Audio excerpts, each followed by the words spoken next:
Acho que foi, né? Pronto, prof. Quando você quiser, pode iniciar, tá bom? Obrigadão. Tá bom. Deixa eu só fazer uma coisinha aqui no recurso.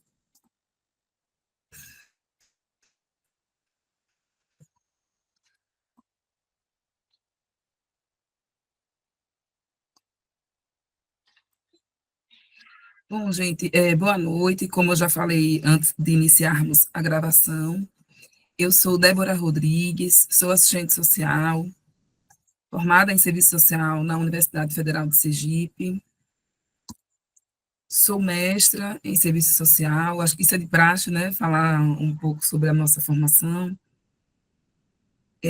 Sou doutora em serviço social pela UFRJ, sou recém-doutora, né? Hoje, inclusive, é aniversário desta data, porque eu defini no dia 7 de março, então acho que hoje fazem 7 meses, né? E foi também numa quinta-feira, assim, nossa, quanta coisa, quanta simbologia, né?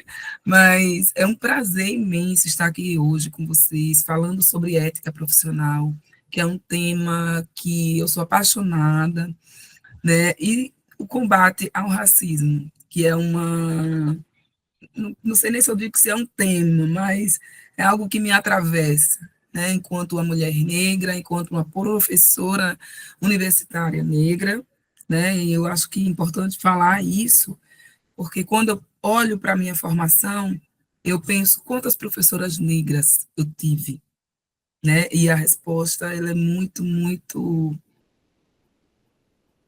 exímia, assim, praticamente nenhuma, né. Mas, enfim, esse número mudou.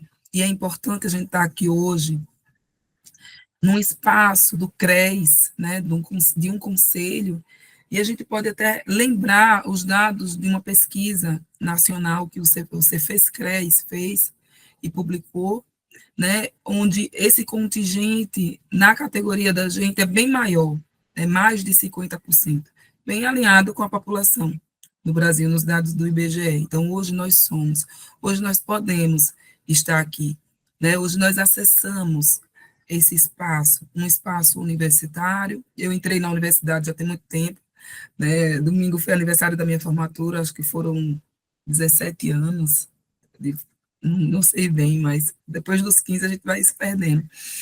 Mas eu entrei na universidade, não existia cotas, eu entrei num concurso público, não existia também cotas, né? Então, é importante a gente fazer essa demarcação no campo de ações afirmativas. Essa semana, uma professora da UFBA conseguiu tomar posse, uma médica, mas ela tinha tido sua vaga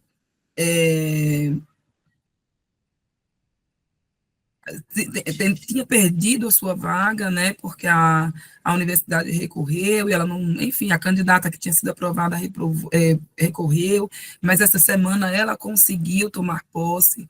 Nós estamos numa semana de muito debate, né, por conta do Enem, cujo tema da redação tem a ver, né, com o que nós vamos falar aqui hoje, que são os desafios para a valorização da cultura afro no Brasil, algo assim, né? E como é difícil, né, ser uma mulher negra em determinados espaços. Eu acho que aqui não estou vendo muitas carinhas, tem poucas pessoas, eu até agradeço quem está com a câmera ligada, porque para a gente é importante ver as pessoas, oi Márcia, né, oi Lilian, oi Renária, é importante a gente estar num espaço e ver, por exemplo, o André, ver o Marcelo, a colega, eu esqueci agora o nome dela, tá Londrina. Coloca teu nome, mulher. E nos ver, né? Nos enxergar. Porque quando criança, eu contava, Soraya, quantas crianças tinham na minha sala. Então, é um tema que me atravessa. Quando a pessoa pensa assim, quando as pessoas falam, quando você percebeu que você é negra? Quando você se tornou negra? Desde sempre, gente, porque desde criança a gente aprende a reconhecer. Quando a gente não reconhece visualmente, nos interpelam com situações de racismo, desde a educação infantil. Ou, quiçá, desde a gravidez, desde um parto, que as mulheres negras são as que mais sofrem violência obstétrica, enfim. Tudo bem. eu entendo que não pode ligar, também só vejo 9 pessoas, aqui só está aparecendo 9 para mim. Né? Como professora, eu escolhi agora passar, passei agora, peço desculpa, André, por ter passado agora, eu já estava com esse material pronto, mas eu não queria passar, queria falar uma coisa de uma forma mais informal, mas eu acho interessante, né, também ter acesso a um recurso. Antes de começar a aula, eu queria relembrar também, eu ia falar outra coisa, mas antes, na nossa apresentação, eu já tinha falado antes de gravar, eu vou repetir, eu sou Débora Rodrigues, sou professora da UFRB, Universidade Federal do Recôncavo, da Bahia, eu trabalho em Cachoeira, Bahia, o meu campus é Cachoeira, São Félix, já é um território, né, de muita resistência, mas também que com certeza houve muito sofrimento no período da escravização. Eu sou coordenadora do GTP de Ética, Direitos Humanos e Serviço Social, que é o grupo temático ligado à ABEPS, eu e outras colegas, né? Mas eu também estou nessa condição de coordenação, já estou na segunda gestão. Eu acho que é isso, não tenho mais nada a me apresentar, né? Sou uma mulher negra, tenho cabelos curtos, crespos, acho que eu falei isso antes da gravação, a minha audiodescrição, sou mãe, né? A minha filha está ali na sala, e eu gosto, tem uma coisa que eu gosto, que é uma peculiaridade minha, que eu gosto muito de ler. Eu passei muito tempo da minha vida só lendo coisas do serviço social. E recentemente, né, eu me aproximei de novo da literatura, principalmente através da maternidade. Eu comprava livros para minha filha, eu lia, enfim. Por que eu estou falando isso? Não é algo estritamente pessoal, porque eu acredito na literatura também como um recurso de combate ao racismo. Então, portanto, eu gostaria de pedir licença para falar de um livro. Eu falei na mesa da ABEPS no ano passado, na Oficina Nacional, na live que teve há pouco tempo, eu não quis repetir, mas hoje eu quero repetir, por conta das discussões que aconteceram, de acordo com o tema da redação do Enem, que é um livro, Um Defeito de Cor, de Ana Maria Gonçalves. E eu quero começar com uma imagem, uma ilustração de uma artista visual, que é a Rosana Paulino, que inclusive foi essa foto, essa imagem, ela esteve, né, na redação, vou ver se eu acho aqui, tá, gente? Porque é um livro muito bonito. Essa edição, eu tenho duas, porque eu sou assim mesmo, mas eu ganhei uma, então não quis me desfazer, né? Que legal que a colega colocou no chat, né? Rola essa identificação mesmo. Um momentinho, gente, que eu vou atender minha filha aqui um instante.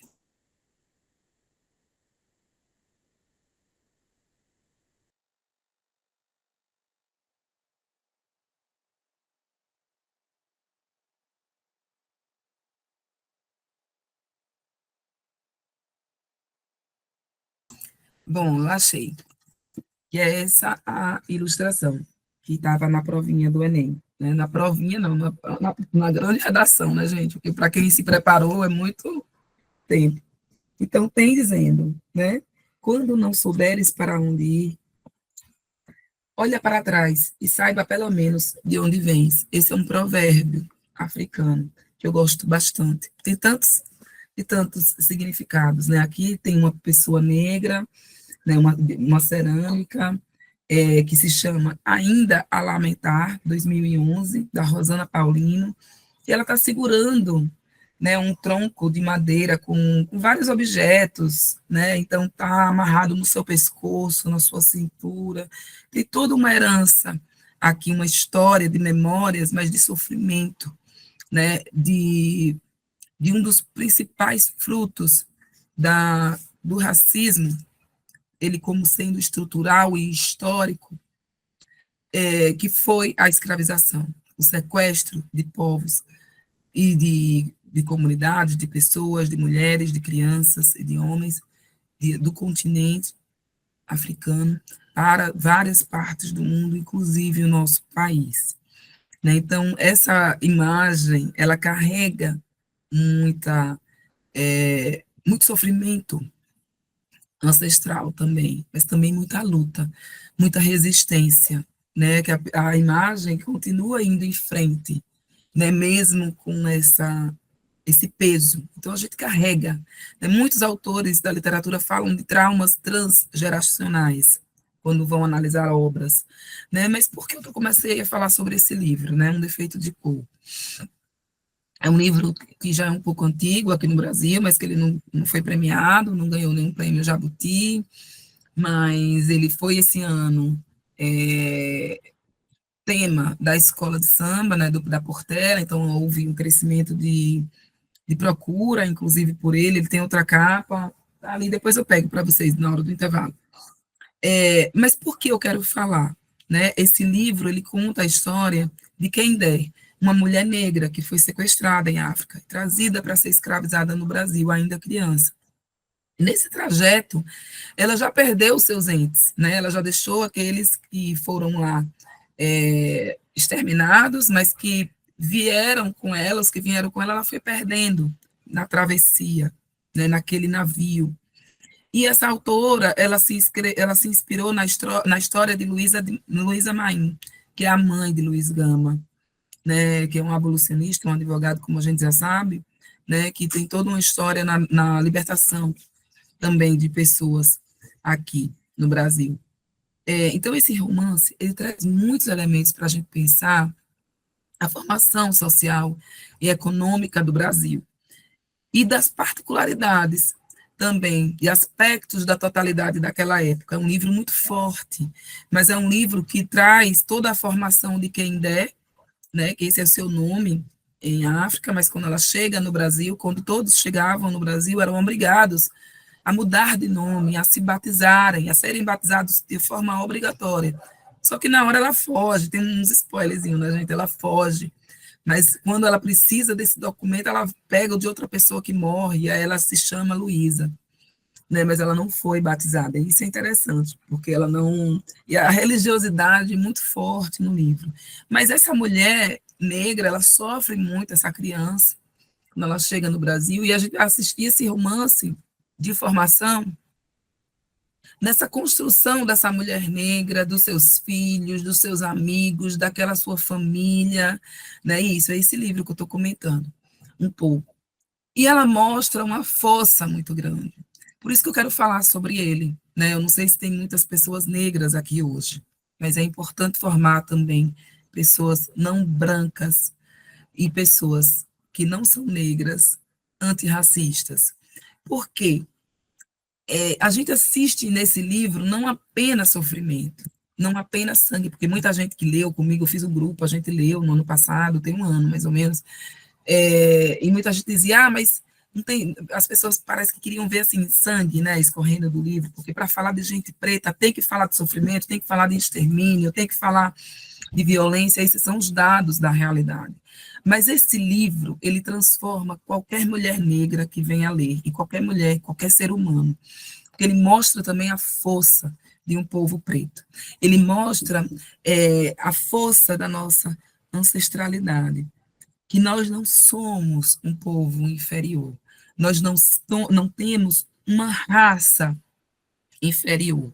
Né? Esse foi o argumento do racismo biológico, do racismo científico, para nos oprimir, para nos colocar, através de características do fenótipo ou da região, do continente, como inferiores, e que eles podiam sim violentar, expropriar suas vidas, oprimir, sequestrar e escravizar, como mercadorias. E esse número, gente, de pessoas que foram escravizadas aqui no Brasil e trazidas de África, ele é real. Tem um site que a gente pode acessar com esse número, né? E esses são milhões de pessoas, porque como eram mercadorias, tinha nota fiscal. Então tinha todo aquele processo no cais, né, no porto, de entrada de mercadorias. Em alguns anos atrás, foi descoberto no Rio de Janeiro, por exemplo, o Cais do Valongo. Tem até um livro da Eliana Alves Cruz, que ela fala desse lugar, né, enfim.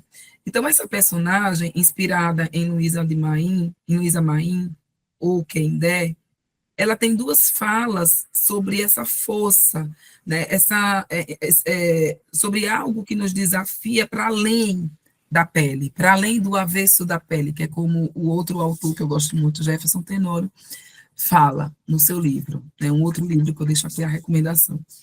Então, tem um momento, porque naquela época, na legislação aqui do país, negros e negras não podiam estudar, óbvio, não podiam trabalhar, não podiam sequer ser padres, por exemplo. Então, para acessar determinados espaços, era necessário, tinha uma resolução sobre isso, ter uma dispensa do defeito de cor.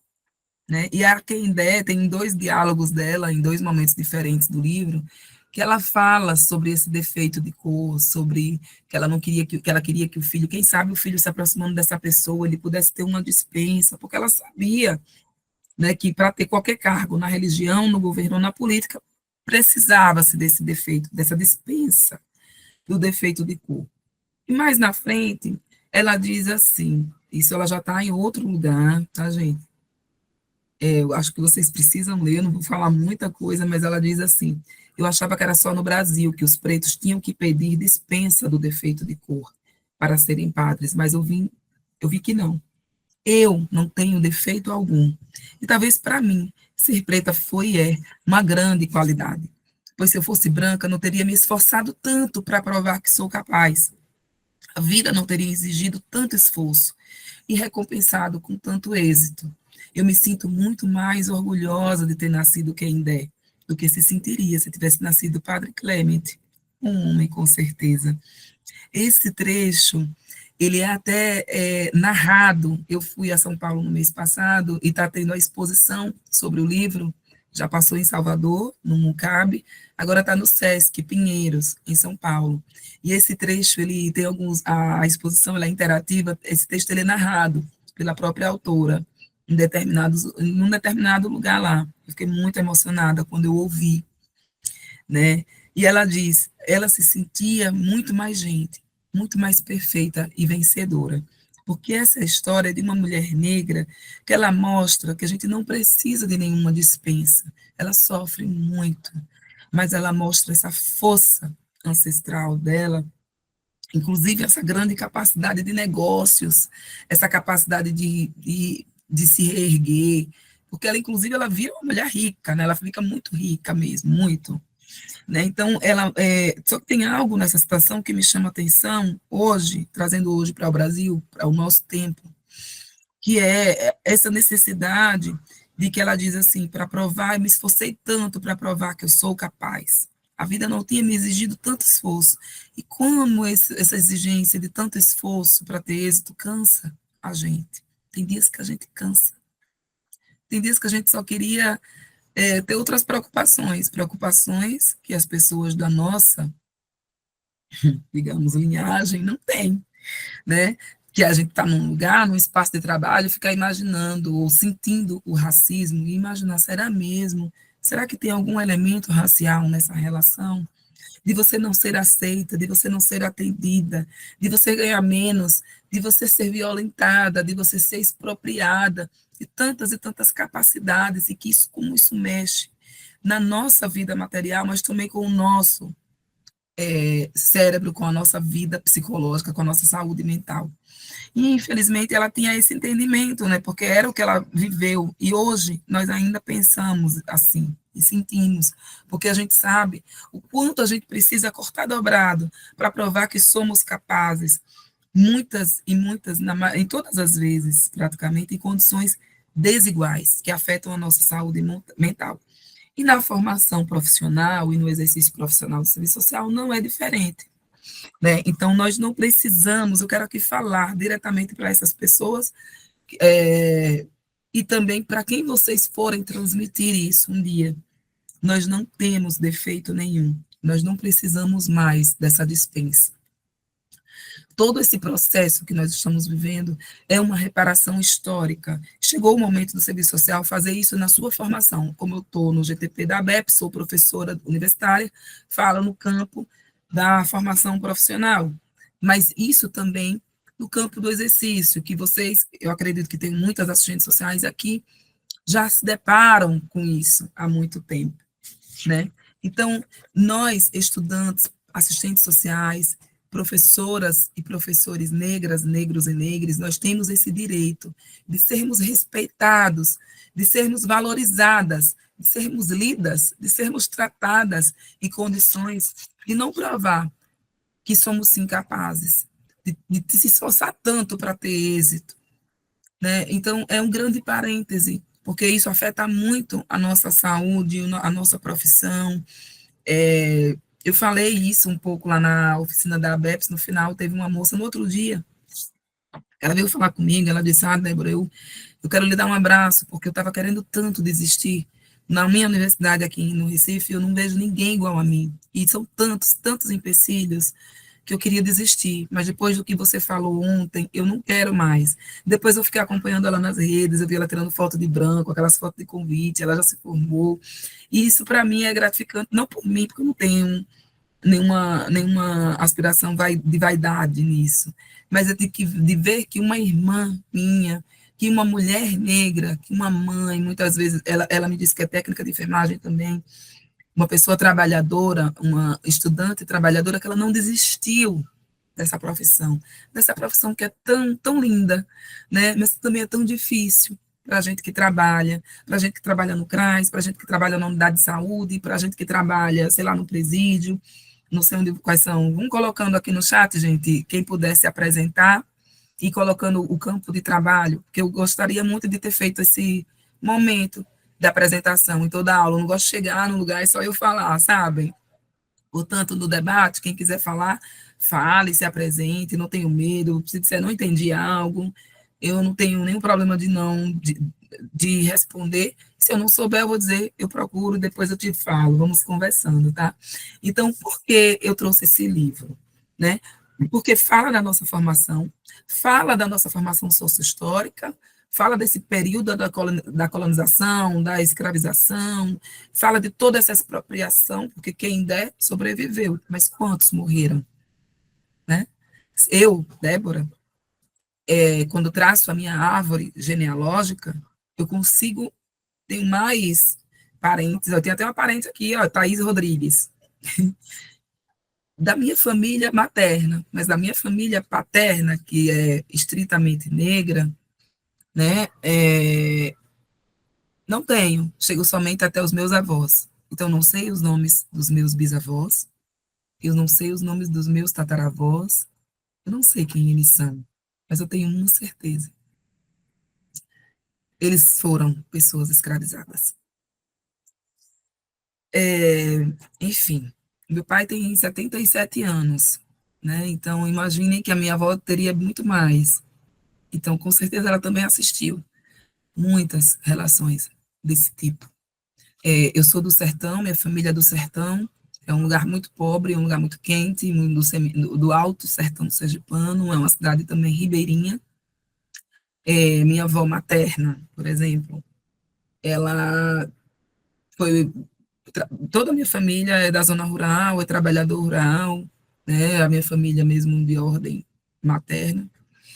E trabalham na roça ainda, essas coisas. Então, minha avó foi plantadora de arroz, enfim, porque é importante a gente saber disso, gente. Então, são detalhes que às vezes a gente não se toca, são detalhes que a gente esquece, que a gente não percebe, mas saibam, procurem saber quem são vocês, de onde vocês vieram, quais são as pessoas da sua árvore genealógica, o que eles faziam, porque as pessoas, um dia eu estava assistindo o professor Kambegele Munanga, que ele é um professor da USP, mas ele também trabalhou na UFRB comigo, como professor visitante, no ano passado aqui no Nordeste, em novembro, no Copene, ele estava falando, a mesa dele não foi palestra, ele disse, vamos fazer uma mesa só de memórias e de historinhas, porque nós de África, nós gostamos muito de contar historinhas, eu já comecei com essas historinhas aqui, né, gente?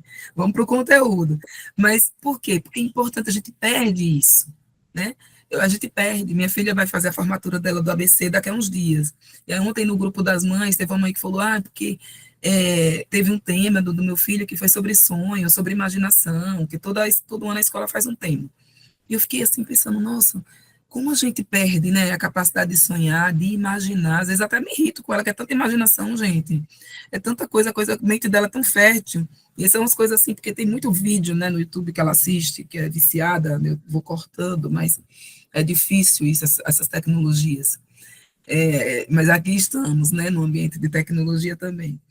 E eu fiquei pensando assim, que quantas pessoas negras não têm essa oportunidade de sonhar, de se enxergar como, de ter um sonho, de ter uma aspiração, o quantos entram e desistem. Eu estou numa situação assim um pouco triste de entrar na sala de aula e encontrar uma sala esvaziada, de muita evasão escolar, né? E é difícil, né? Que legal, a Renária está dizendo que faz pouco tempo que aprendeu sobre uma conterrânea, Esperança, deixa eu colocar aqui no chat, Garcia, escravizada que viveu em terras que mais tarde se tornou o estado do Piauí. Legal. Tem uma página também na internet, lá no Instagram, que é a Descolonize, que ela está falando do Espírito Santo, né, que é a terra dela. Então, é interessante vocês fazerem essas memórias, né? O André também tem uma página que ele falou essa semana, eu vi que ele colocou citações de livros. É interessante demais, gente, porque se eu me perguntei aqui no início quantos professores negros eu tive na minha formação, imaginem ler pessoas que eu sei que são negras. Ou pessoas negras que falam sobre racismo. É mais difícil ainda. Eu sugeri o meu livro, né, porque trata do tema, mas vejam, é um livro que foi publicado em 2018, ele ainda não foi feita uma revisão, praticamente eu não falo do combate ao racismo, eu falo da ética, mas, enfim, tem 10 anos isso que eu defendi a dissertação, e eu trouxe discussões anteriores, mas é interessante a gente fazer essa análise, né? E está aí no Instagram do André dos Livros, é bem legal também, ele fala de teses, né? Enfim. A ementa da nossa aula hoje é ética profissional, valores e princípios e combate ao racismo. Normativas profissionais, ética e antirracismo. Né? Então, eu acho que é só até aí, que eu estou olhando pelo caderno, que eu sou uma professora um pouco antiga, eu faço tudo no caderno. Tá? Então, também tem o tema do racismo, do cotidiano e do trabalho profissional. Então, pode passar, quem tiver com o slide. É interessante a gente fazer essas relações entre literatura, entre formação sociohistórica, entre Brasil, entre serviço social, porque foi assim que o serviço social teve a sua emergência na profissão, aliás, enquanto profissão, no nosso Brasil. No nosso país, aliás, quando o serviço social foi criado aqui no país, nós tínhamos passado recentemente pelo 1822, né? Se a gente for comparar de 1822 para 1930, quando surge mesmo as primeiras escolas, quando surgem, não é muito tempo, né? Não é muito tempo. Então, historicamente, onde estavam essas pessoas, né? Que até tem uma amiga Marli que ela fala assim, é o 14 de maio, né? O dia que nunca existiu, porque foi o 13 de maio a liberdade, mas e o 14 de maio? Onde, né? E aí, cadê, né? Para onde essas pessoas foram? Muitas continuaram sendo escravizadas. E depois de um tempo, muitas tinha uma categoria chamada os escravos de ganho, né? Já estavam nas ruas, já estavam, enfim, vendendo produtos, a Canindé foi uma delas, e o serviço social se depara com esse público, tá, gente? Porque quando a gente pensa na criação da profissão, e a gente vê no livro de Relações Sociais, cadê meu livrinho? Ah, não quero levantar, não, tá bem ali. Vocês sabem, aquela capinha daquelas assistentes sociais todas brancas. E dentro do livro tem o númerozinho naquela foto, dizendo quem é quem. Todas são brancas, né, gente? Mas se a gente tirasse uma foto dos usuários, quem seriam? Né? E aí, se a gente pegar também no campo da ética, 1930, 1940, 1947, a criação do primeiro código de ética. E ainda não é um código de ética profissional, é um código moral, totalmente ligado à igreja. Mas como nós ainda não tínhamos o estatuto de profissão, foi um código moral, que a gente analisa da mesma forma. Todos esses códigos que eu vou citar tem no site do Cefes, quem ainda não leu. É um exercício bem legal, acho que ele é bem pequeno, eu acho que ele tem umas 3 páginas, não lembro agora exatamente quantas páginas. Mas ali corresponde a uma regulamentação ética, né, de valores totalmente religiosos. Ninguém fala de raça, ninguém fala de gênero, né, ali praticamente.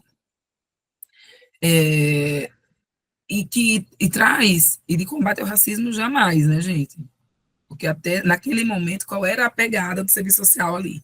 A base teórica era o positivismo, era o neotomismo. E o que isso pregava? A neutralidade, a afirmação da ordem, né? Então, tudo que fosse para afirmar a ordem do capital era afirmado, nada era questionado, não havia uma dimensão política, não existe uma dimensão política, enfim. Claro que devia ter alguém que reclamava, né, gente? Que dizia que não concordava, que nós somos os insurgentes hoje, mas que, historicamente, como era a reflexão ética naquele momento, né? E é interessante a gente pensar, porque Débora está falando da ética e está voltando para 1947. Agora a gente vai ver. O intuito da nossa aula é construir uma reflexão para reafirmar a importância da ética profissional no combate ao racismo. Então, esse é o objetivo da aula. Tá? Um dos, né, porque eu teria vários aqui, mas em termos de momentos, né, da aula e para interagir aqui com vocês, eu posso dizer que existem dois grandes momentos da ética profissional do serviço social brasileiro e que eu dividi no livro, quem leu, quem teve acesso pode ver, que é a ética tradicional e a ética de ruptura. Então, a ética tradicional, ela comporta toda a origem da profissão, até o início, até o meados dos anos 70. Né? Então, pegamos 3 códigos: 47, 1947, 1965, quando já é profissão, já tem lei e tudo mais, e o Código de 1975. Então, esses 3 instrumentos legais do campo da ética profissional, eles conformam elementos da ética tradicional, conservadora. Já um outro momento, uma outra tendência que eu afirmo no livro, é a ética de ruptura. E aí temos dois, o Código de 86 e o Código de 93, que é o código que nós temos hoje em vigor, e que este ano completou 31 anos, né? Desde 1993. Pode passar, André, por favor? Eu não queria passar o slide por causa disso, porque eu tenho que ficar falando, né? Me sinto... Deixa eu ver o que foi que eu coloquei aí. Mas eu vou olhar aqui no meu roteiro, tá? Então, construir, em 2023, eu acabei de falar isso, comemoramos 30 anos. O que é o código? Né? É um instrumento valorativo, é um instrumento normativo, ele tem, não é apenas um documento, até estava com o meu aqui, acho que ele está com... Eu queria mostrar para vocês, né? Eu queria pegar, porque é algo que a gente não pode estar muito distante, está ali dentro da minha pasta, né? Do nosso código de ética. Vocês estão me vendo, gente? Então, esse é o nosso código, né?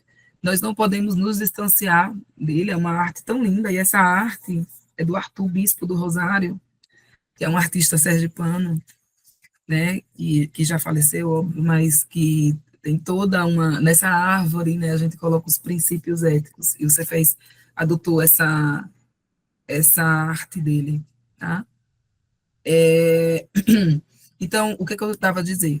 Que o código de ética, ele é um instrumento normativo, mas ele não é algo que a gente deve colocar aqui debaixo do braço e ficar só, eu tenho o código de ética e acabou, né? Eu sou defensora do código. Ele não é uma letra morta, ele não é uma ideia, ele não é uma abstração.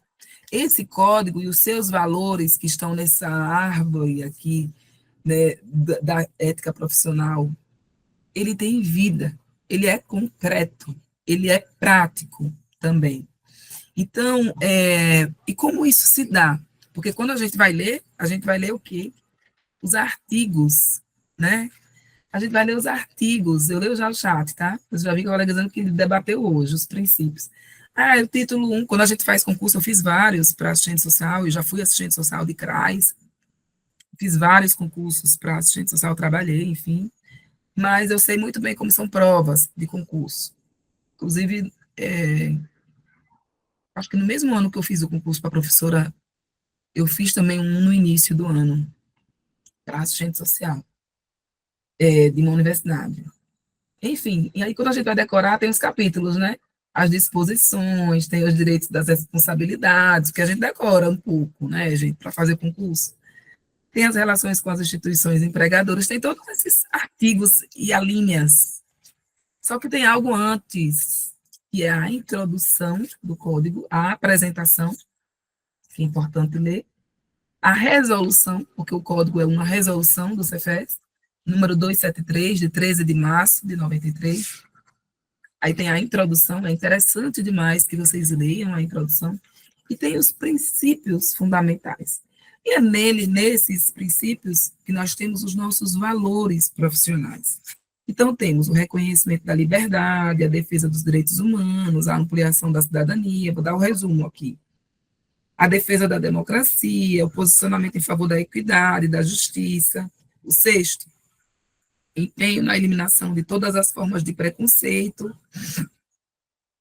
O sétimo, a garantia do pluralismo, respeitando as correntes profissionais democráticas, isso é importante, gente, porque não é que no serviço social vai poder existir, eu sou marxista e eu sou conservadora. Não, gente, são correntes que são democraticamente do mesmo campo. Por exemplo, eu sou marxista, eu sou lukácsiana, eu sou gramsciana, mas eu estou no campo crítico, no campo que refuta a ética profissional tradicional, por exemplo. Então, temos garantia do pluralismo nesse sentido, a opção por um projeto profissional, a articulação com movimentos de outras categorias e a luta geral dos trabalhadores, compromisso com a qualidade dos serviços e o exercício da profissão sem ser discriminado nem discriminar, por questões de classe, gênero, etnia, religião, nacionalidade, orientação sexual, identidade de gênero, idade e condição física. Então, esses princípios, eles conformam os nossos valores. Então, quando eu falo aqui, o código é um instrumento normativo e valorativo da ética profissional e que tem uma importância na consolidação da direção social, crítica do serviço social, demarcando um dos avanços no campo da ética. Outro avanço se deu em 96, com a aprovação das diretrizes, que demarcou a ética como transversal na formação. Mas o que eu quero falar aqui, quando eu disse ali a citação do provérbio africano, olhe para trás e saberá de onde vens. Nós precisamos fazer esse exercício de olhar para trás e saber de onde viemos no serviço social, de todo o seu desenvolvimento, principalmente tendo como marco, aqui hoje na minha aula, os anos 70 em diante, com a intenção de ruptura, né, que foi uma das vertentes que o Zé Paulo analisa no processo de renovação da profissão. Então, essa intenção de ruptura que se contrapõe ao conservadorismo, que se contrapõe ao Código de 47, de 65, de 75, né, que se contrapõe àqueles valores, porque a moralidade religiosa, a moralidade, nada contra, gente, as expressões religiosas, tá? Estou falando uma especificidade da profissão. Mas que tinha todo aquele conjunto de valores e uma moralidade que se valia também do neotomismo, da religião, da corrente teórica do São Tomás de Aquino, renovado, para dizer o quê? É legal ser explorado, é legal ser escravizado e estar na pobreza, nas favelas. É ótimo, você pode aceitar, porque foi Deus quem quis. Né? Então, uma moralidade que pregava a neutralidade, que pregava a afirmação da ordem da sociabilidade capitalista e burguesa. Então, é importante a gente saber que ética profissional é essa que hoje nós falamos. É uma ética que se contrapõe àquilo. Então, uma ética conservadora, ela não combate o racismo, ela não combate a misoginia, ela não combate o feminicídio, Ela não combate qualquer forma de vida nessa sociedade capitalista. Ela vai afirmar. Então, nós temos muitos avanços, e é importante a gente olhar para trás e vejam o que eu coloquei aqui na terceira linha dessa citação: a consolidação da direção social. A direção social crítica, que ela é implementada no serviço social com a ruptura, com a intenção de ruptura. Então, essa intenção de ruptura, ela tem toda uma influência também na sua conformação ética, na nossa relação ética. André, por favor, pode passar. Eu acho até que vou pedir para você passar mais um pouquinho. Aqui eu já falei, né? Duas tendências da ética profissional, a ética tradicional, permeada pelo neotomismo, pelo conservadorismo, nos códigos de 47, 65 e 75, e a ética de ruptura, que veio a negar. Ele não passou ainda, mas daqui a pouco ele passa, tá, gente? Depois vocês podem ler os slides, eu vou adiantando. Passou aqui para ti, Prof? Tá no slide ética de ruptura, ética crítica, tá esse? Tá bom. Pode passar, porque para mim não chegou ainda, às vezes é um problema da conexão. Então, eu vou adiantando por conta do horário, né, que eu já vi que são 8 horas. Então, antes mesmo de falar isso, eu quero dizer algo no campo da ética crítica, já, da ética de ruptura, né, que é uma ética que vem a negar o tradicionalismo e o conservadorismo, mas é uma ética que avançou na discussão da ética, na tentativa de superar a ética tradicional. E o que isso quer dizer? Que é uma ética crítica, que é uma ética que tem uma base teórica, que não afirma o capitalismo e essa sociabilidade, mas é uma ética que instaura novos fundamentos para a compreensão da ética. Se a gente pegar, gente, um livro, no meu livro, na primeira parte, eu trouxe um resumo, né, da sistematização do pensamento ético no mundo. E a gente pode dividir em algumas fases, inclusive, eu divido no período da Grécia, do greco medieval, o período da Grécia Antiga, o período medieval, o período da Idade Moderna, por exemplo. Tem diversos autores e autoras, praticamente todos homens, né? Não me lembro se eu estudei alguma mulher, mas, porque, claro, só eles estudavam. Na Grécia, nenhuma mulher e nenhum escravo tinha valor, né? De gente. Então, jamais estudavam e produziam teoria. E, então, é uma categoria, digamos, é algo que é pensado, ética, o que é ética, né? É algo muito filosófico, é difícil, né? Estou dando ética 1, sei lá, ética profissional, a base filosófica. É muito difícil de compreender, porque é algo muito filosófico, mas é bem legal. Depois que a gente pega o ritmo, leiam lá no meu livro que eu fiz uma sistematização legal, que é cansativa a primeira parte, mas vocês vão entender o que eu vou falar aqui. Que nesses momentos era uma sistematização de uma ética abstrata, metafísica, uma ética que não se materializava. Se a gente pegar, por exemplo, o Sócrates, ele tinha uma perspectiva de fazer perguntas, né? O que é isso? O que é a vida? O que é o bem comum? Eles tinham todo tempo livre para ficar fazendo essas perguntinhas, né? E aí, o que é racismo? Não, racismo não existe, iriam dizer isso, se fosse hoje uma brincadeira, né, gente? Mas o que é o ser? Né? Então, tinha todas essas perspectivas, assim, de entender a ética, e veio o Aristóteles, que trouxe uma perspectiva mais material, enfim, aí a gente entra na idade medieval, e tem muitos autores e pensadores que são voltados para o entendimento da subordinação da ética à religião, né? Então, quando a gente fala hoje, estamos voltando para o período medieval, para a Idade Média, isso é bem grave, porque na Idade Média era assim, né? Mas hoje a gente perceber isso na nossa realidade é bem triste, né? E aí, na Idade Moderna, vários autores apresentaram também perspectivas de sistematizar a ética. Eu estou falando agora de uma ética como complexo, como pensamento, né? Não estou falando de uma ética profissional, tá bom, gente? Então, quando eu falo aqui que a gente traz novos fundamentos para compreender a ética a partir da ontologia, é disso que eu estou tratando. É uma outra forma de pensar a ética. É entender a ética não como metafísica, como idealista, como algo que só reflete, mas que não se materializa.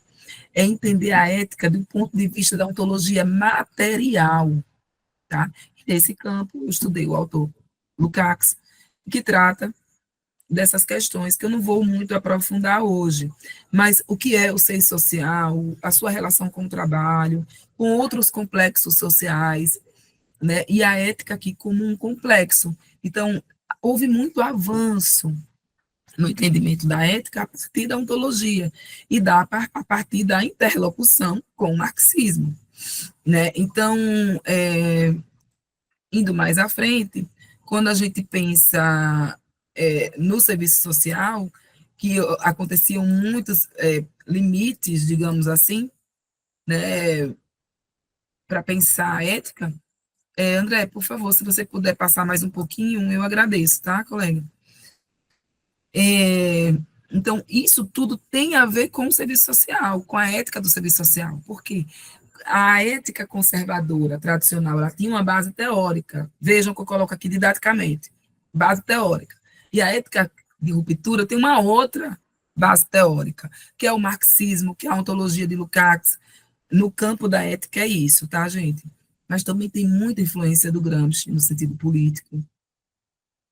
E tudo isso já representa a direção social da ruptura. É a gente olhar para trás e ver o legado da ruptura hoje, né, na sua processualidade. Porque se a gente pode pensar isso hoje, porque alguém no serviço social, um grupo, uma vertente, se criou, um grupinho ali, os amiguinhos, vamos falar do marxismo, vamos estudar o Marx, né?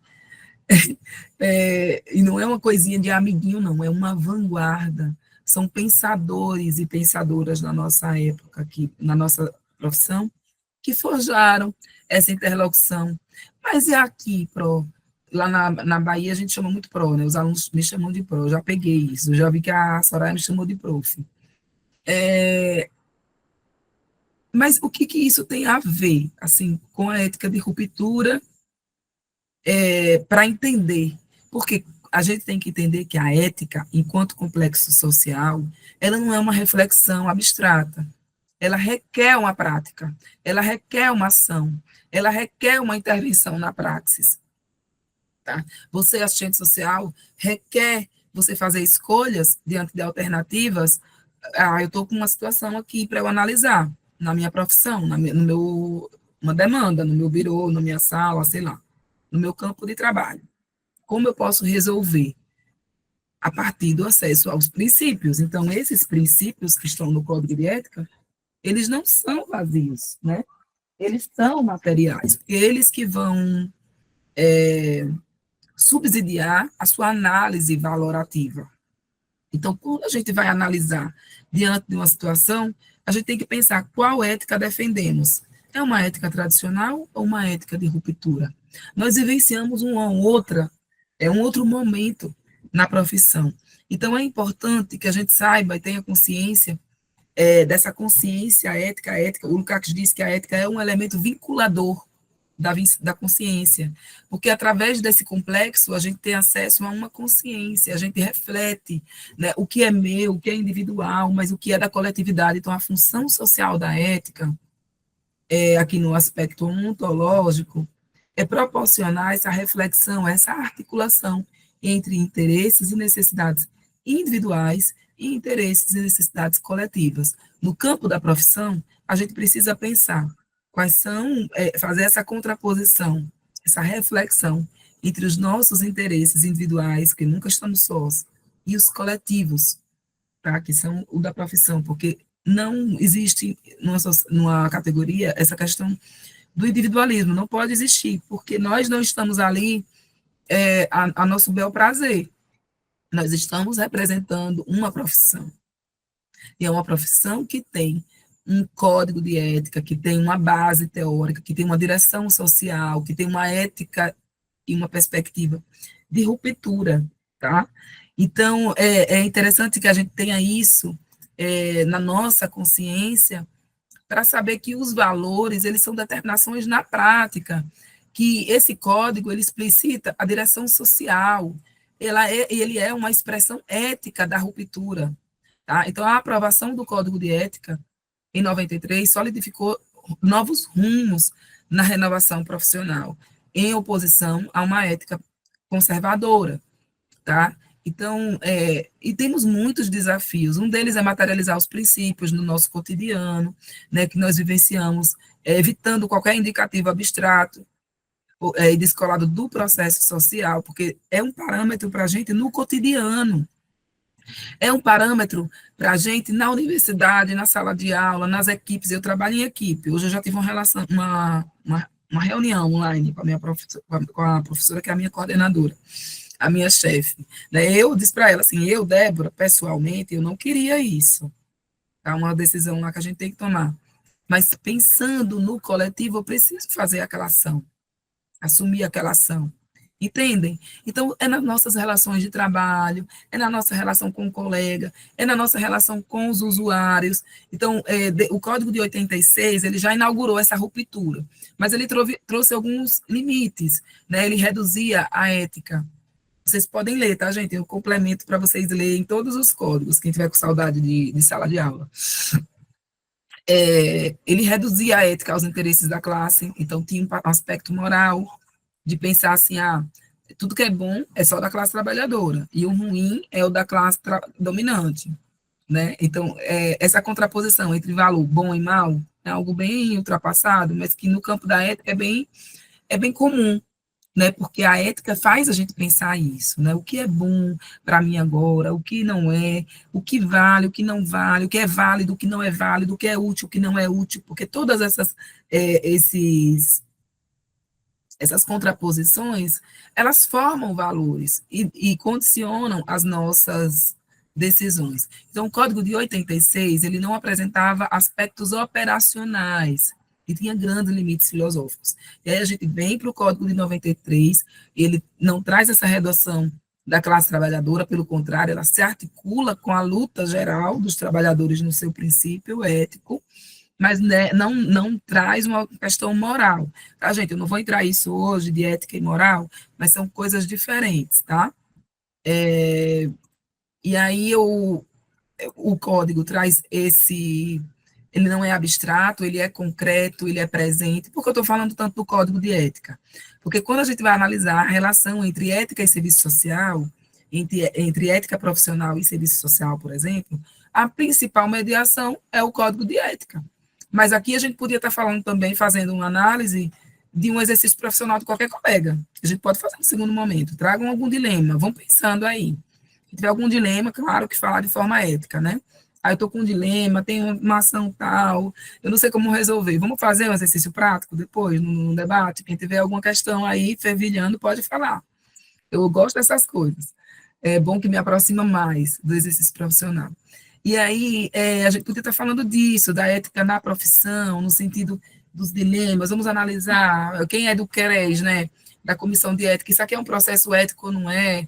Fere ou não fere as alíneas do código? Fere ou não fere o princípio ético? Vamos tramitar como processo ético ou não? Né? Vamos fazer um enquadramento, quem é da Comissão de Ética sabe disso. Vai ter o enquadramento ou não? Vai ser o arquivamento da denúncia? Né? Enfim, a gente podia estar falando sobre isso. Eu estou falando no âmbito mais geral do Código de Ética e que nossos valores estão no Código, através desses princípios, 11 princípios, mas também, gente, nós temos valores da formação profissional, que é a análise e o rigor teórico-metodológico, por exemplo, na análise da sociedade, a crítica radical. Aí a gente vivenciou agora um momento de eleição, né? E ontem até um amigo postou a cena de um filme que, por que você se interessa por política? Aí o outro diz, porque não me afeta em nada. Ela diz, porque não tira seus privilégios, né?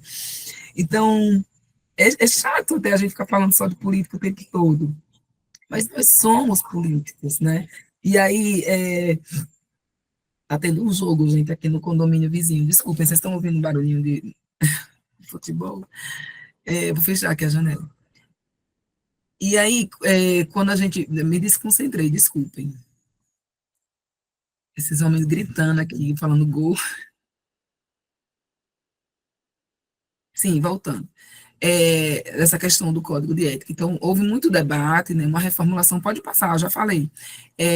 Então, o Código de 93, ele traz um aspecto normativo, lembrei que eu estava falando. Nós temos também princípios formativos nas diretrizes curriculares, por exemplo, a análise e o rigor da sociedade. Então, como eu vou fazer uma análise rigorosa da sociedade se eu não considerar os aspectos políticos?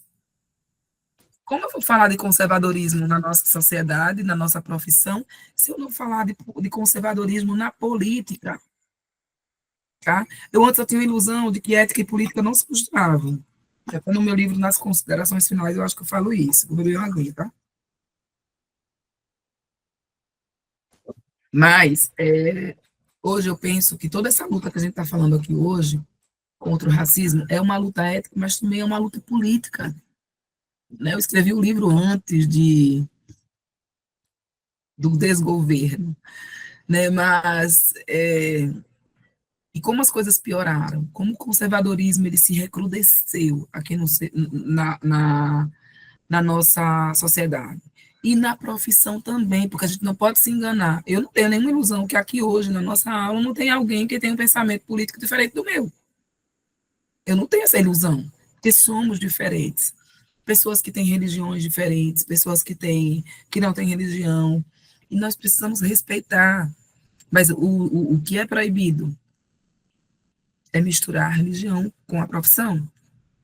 Por exemplo, vocês viram que o código é uma resolução. Nós temos várias, depois eu vou falar das resoluções. Inclusive, tem uma que proíbe, que veda o exercício profissional juntamente com práticas religiosas ou com práticas terapêuticas. Esse não é o objetivo da profissão. Então, o código, ele explicita essa direção social, da renovação crítica. Ele é uma expressão ética da intenção de ruptura. Pode passar, André, por favor. Eu já estou um pouco mais à frente.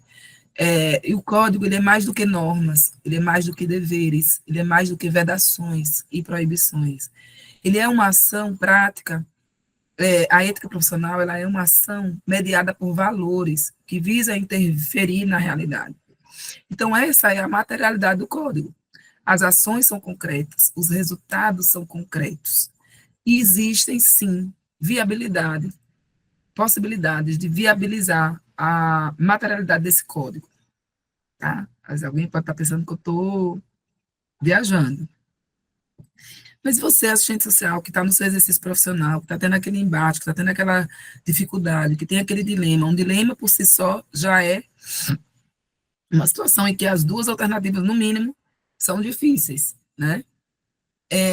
Mas olhe também para as possibilidades de trabalho, tá? As possibilidades de propostas, de respostas, porque a ética profissional, ela tem esse aspecto de responder, não é só o que chega, vocês também podem propor ações, propor projetos, propor planos, no campo do antirracismo, por exemplo, no campo da ética profissional, no campo da defesa dos direitos humanos, no campo da qualidade, do exercício profissional, tá? Então, o código, ele é um elemento importante para o nosso compromisso, ele é um instrumento educativo, ele orienta o nosso comportamento ético, ele representa a nossa autoconsciência para,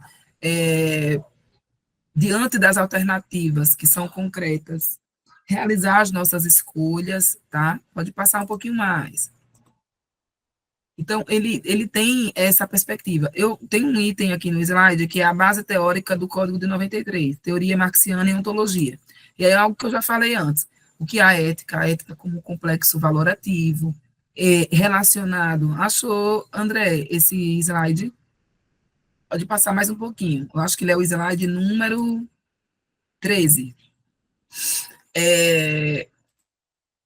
Então, o que é isso, tá? Para a gente trazer uma aproximação maior.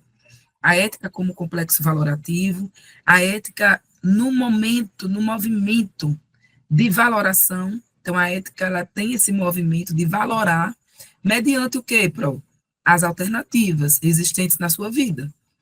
As alternativas, seja, a ética não está só na profissão, gente, está na nossa vida. né? Então, uma especificidade, como eu já falei, é a vinculação das necessidades individuais às do gênero. Então, os valores são elementos centrais para compreender a ética. Então, a ética é uma dimensão da vida, constituída da sua capacidade de fazer escolhas conscientes entre alternativas. Então, cabe a pensar a ética aqui como um espaço de luta pela realização da liberdade, de luta contra o racismo também, tá? Num combate ao racismo, qualquer outra forma de intolerância e de discriminação. Então, nós precisamos resgatar categorias éticas centrais como compromisso. Qual o seu compromisso, assistente social? Qual o seu posicionamento? Qual é a forma que você defende os direitos humanos? A forma que você luta pela democracia, que você luta contra a intolerância, que você luta contra o racismo. Estes são os valores do nosso código de ética.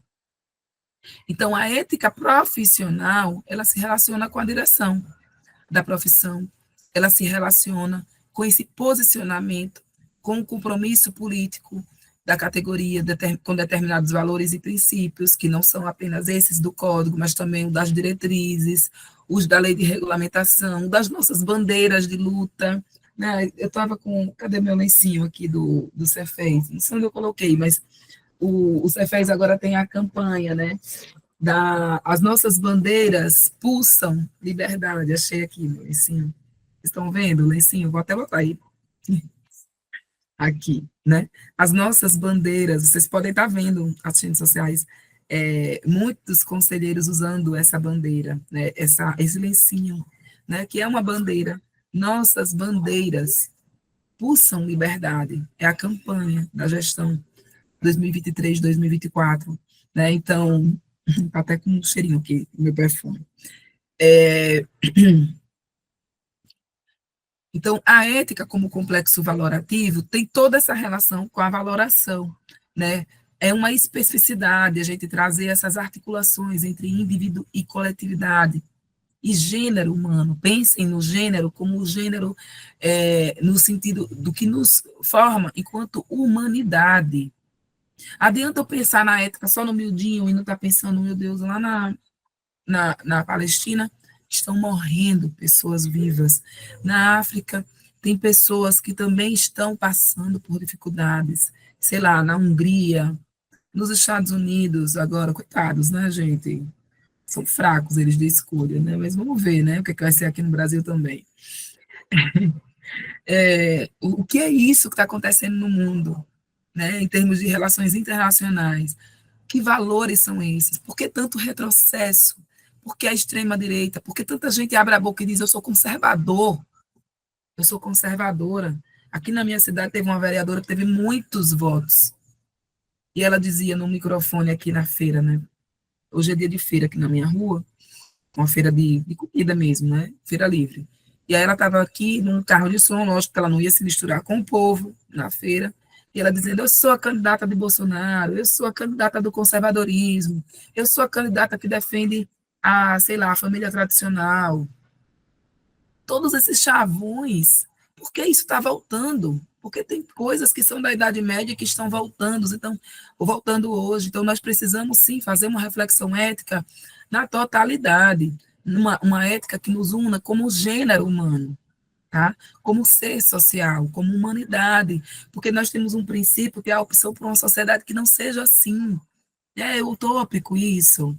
É utópico. Por que não sonhar? Né? Por que não lutar por uma sociedade que não tenhamos opressões, que não tenhamos racismo, que não tenhamos misoginia, que não tenhamos qualquer forma de preconceito? Então, os valores, eles são centrais para entender a ética. Pode passar, tá, André? Até esse quadrinho laranja que está aparecendo aí.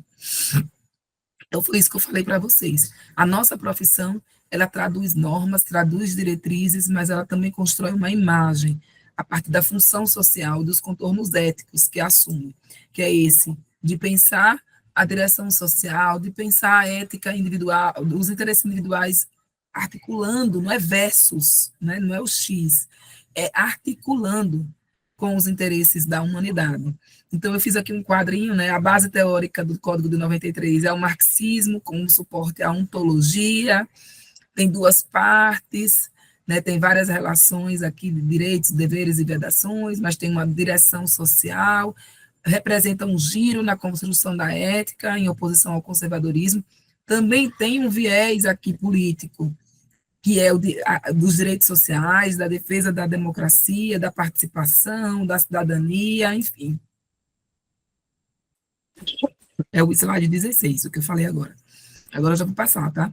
Eu não vou falar tudo porque falo demais, e aí é aula para mais de dia aqui. Então, o Código de 93, ele apresenta aspectos normativos, princípios, ênfases diferentes. Então, nós avançamos muito, né, de uma forma em contraposição a uma sociabilidade capitalista, que prega valores contrários, que prega o individualismo, que prega o conservadorismo, que prega aquela velha questão de pensar assim, a liberdade é a coisa mais errada que tem, né? A minha liberdade termina onde do outro começa. A minha começa onde a do outro termina, ou seja, o lobo do próprio homem, né? É um aspecto da ética moderna, mais idealista, e que prevê o individualismo em Kant, por exemplo, né? E influencia as nossas escolhas, né? Falar sobre ética vira até um pouco de chavão, porque na sociedade tantas pessoas falam, fulano é antiético, isso não é ético, e às vezes não tem nada a ver com ética. Mas pensem sempre, a dica que eu dou é, o que é isso? É um valor, isso corresponde a algo que tem articulação entre individualidade e coletividade, né? Então, sim, é uma questão ética. Mas, vamos lá, vamos mais à frente. E aí eu venho para o debate dos princípios, né, na segunda parte. Os princípios condizem com nossos valores, devem fundamentar nossas escolhas éticas, embasar nossas ações, porque são parte de parâmetros, embasam a nossa ética, são regras jurídicas, porque estão numa resolução, e, portanto, se desrespeitados, os princípios podem embasar, sim, infrações éticas, mas não é uma prerrogativa, tá? Ética profissional não é uma prerrogativa individual. Você se formou, você assume uma ética da profissão. E aí tem um grande imbróglio, até vou pegar aqui uma questãozinha para vocês pensarem. Com base na experiência de vocês, pensem em conflitos que são recorrentes entre valores pessoais e valores profissionais, que são muitos. Se a gente pensar na questão do aborto, por exemplo, é um grande exemplo, tá? Porque eu, pessoalmente, por exemplo, vou pegar eu, não vou pegar ninguém aqui, né, gente? Porque tem vários nomes aqui, mas não vou botar o nome de vocês, não. Vou imaginar uma pessoa aqui. Uma assistente social chamada Débora, que não concorda, que não quer, que se fosse ela não abortaria, por exemplo. É uma questão pessoal. Mas no meu exercício profissional, eu trabalho no hospital, eu atendo uma menina que é estuprada e está gestante. E o aborto legal é previsto nessa legislação brasileira. Então, cabe a mim aqui dizer, não vou lhe encaminhar, não vou encaminhar você para o médico, não vou encaminhar você para esse serviço, porque eu não quero isso para mim. É dilema, gente. Dilema é algo que é difícil. Falei, né? E não sou eu que estou falando, não. É Lúcia Barroco que fala, são outras pessoas aí mais importantes do que eu, né? Quem sou eu? Mas imaginem que isso tudo é elucubração teórica, né? Diante das situações do cotidiano, de quem trabalha no hospital, no posto, no CRAI, sei lá, onde for. São reflexões teóricas sobre o exercício prático de vocês também, e que vocês podem fazer. Então, o desrespeito aos princípios éticos é cabível de enquadramento em infrações éticas. Eu não estou aqui falando que é ameaçando, não, mas são elementos que, se desrespeitados e não defendidos, cabem, sim, processos éticos. Né? Então, quando a gente tem uma contraposição entre valor pessoal e valor profissional, é importante que a gente tenha uma reflexão. O que a minha profissão defende? Qual é o valor profissional? Porque quando a gente reflete sobre um determinado princípio ético, no campo do racismo, nós temos vários princípios éticos que são de cariz étnico-racial também, de defesa, do combate ao racismo, mas a gente pode pensar em determinada situação, né? No exercício profissional, e formular propostas, aliás, respostas eticamente fundamentadas para enfrentar esses conflitos. Então, a gente não pode se permitir aquele fatalismo, eu não vou fazer nada, a gente sim tem que fazer. E na instituição que vocês trabalham, eu tenho certeza que o assistente social, ou a assistente social, é aquela que é vista como, né, diferente, né, porque na nossa equipe de trabalho sempre vão dizer, ela tinha que ser assistente social, né, porque a gente defende muitas pautas. E a gente tem uma perspectiva de crítica, de ruptura, tá? Então, eu não vou falar muito sobre isso, de penalidades e valores das infrações éticas, porque nós temos resoluções adequadas para isso. Esse não é o meu objetivo hoje. O meu objetivo é dizer que os nossos princípios éticos e a base teórica do marxismo podem exercer, na nossa profissão, possibilidade de uma prática profissional crítica, criativa, reflexiva, propositiva, tudo isso dentro da realidade que vocês trabalham. Assistente social é difícil, né? Os princípios éticos que demarcam a nossa direção, muitas vezes não são os princípios da nossa instituição. Muitas vezes o racismo ele é reproduzido na própria instituição que você está trabalhando. Ou o preconceito nas relações. Mas o que eu posso fazer? Eu sou crítica, eu tenho uma possibilidade de ser criativo, o que eu vou criar, o que eu vou refletir, o que eu vou propor, né? Então, o projeto profissional da gente, ele demarca, ele nos convoca a uma escolha entre valores éticos emancipatórios, referências críticas, ou a burguesia, a moral conservadora, o conservadorismo, a tradição, costumes dessa ordem. Tá? Então, o projeto ético-político da profissão inclui esses princípios, esses valores, e nos convoca a uma escolha entre os princípios dessa ética crítica, de ruptura conservadora, com conservadorismo, aliás, ou uma ética burguesa.